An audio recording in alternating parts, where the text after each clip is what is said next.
Баршаларыңызға қайырлы күн көрермендер, каналыма қош келдіңіздер. Бүгін сіздерге тауықтың төс етінен жасалынатын екі түрлі оңай әрі дәмді салаттардың рецептімен бөлісемін. Ең алдымен алатау деп аталатын салатты жасаймыз. Ол үшін ең алдымен екі салатқа да бірдей қосылатын тауықтың төс етін осылай қызып тұрған майға салып, екі жағы қызарғанша қуырып аламыз. Қуыру ұзақтығы 20-25 минут. Газдың отын жай отта қоюды ұмытпаңыздар. Сол аралықта біз салатымызға қосылатын чери қызанағымызды бірнеше бөлікке бөліп тураймыз. Одан соң қиярымызды да тураймыз. Ең алдымен менің жасап жатқан салатым, яғни бірінші салатым, ол алатау деп аталатын салат. Көкөністерімізді осылай турап болғаннан соң суға піскен жұмыртқамызды да ұзыншалап турап аламыз. Туралған көкөністеріміз бен жұмыртқамызды осылай ыңғайлы ыдысымызға саламыз. Содан соң жаңағы қуырылып дайын болған етімізді осы видеода көрсетілгендей етіп қатты майдаламай ірілеу қылып турап шығамыз. Содан соң осы салатқа қосылатын сырымызды да көлемін кішкене үлкендеу қылып турап шығамыз. Бұл салатқа өзіңізге ұнайтын сырды қолдансаңыздар болады, яғни өзіңізге ұнаған ірімшікті қолдансаңыздар болады.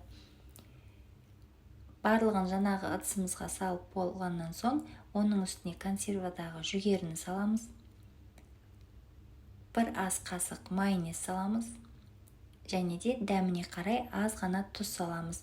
Себебі мен жаңа тауықтың төс етін майға қуырар кезде ешқандай тұз салған жоқпын. Сол себепті салаттың бетіне аз ғана тұз салып жатырмын. Жақсылап араластырамыз. Біздің осымен салатымыз дайын. Енді ыңғайлы ыдысымызға саламыз. Бұл салат өте оңай жасалынады, көріп тұрғандарыңыздай, және де өте дәмді болып шығады. Тарелкаға салатымызды салып болғаннан соң бізге осындай чечил қажет болады. Чечилді қолыңызбен үгітіп алсаңыздар болады.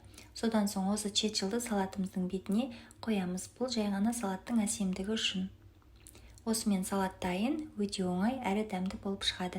Міндетті түрде жасап көріңіздер, сіздерге, сіздердің отбасыларыңызға ұнайды деген ойдамын. Кез келген мерекелік дастарханға қойсаңыздар, дастарханыңыздың сәнін келтіріп тұратын ерекше салат болатыны сөзсіз. Біздің екінші салатымыз тауықтың төс етінен ерекше дәмді салат жасаймыз. Ең алдымен бізге нан қажет. Нанды осындай бірнеше кішкентай бөліктерге бөліп дайындап аламыз. Негізі магазиндерден дайын түрін сатып алсаңыздар да болады. Нанымызды осылай ыңғайлы ыдысқа салып, дәміне қарай тұз, аз ғана паприка саламыз, және де бір ас қасықты толтырмай сұйық май қосып, жақсылап араластырып, пергамент қағаздың үстіне салып, қызып тұрған печкеде, яғни 180 градуста 10-15 минутқа печкеге салып аламыз.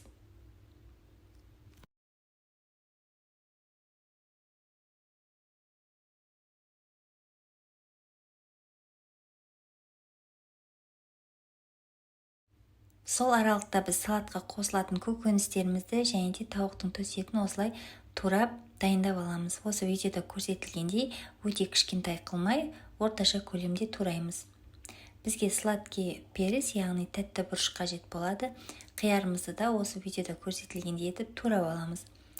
Тәтті бұрыштың өзіңізге ұнаған түсін қолдансаңыздар болады, қызыл түсін, жасыл түсін қолдансаңыздар да болады.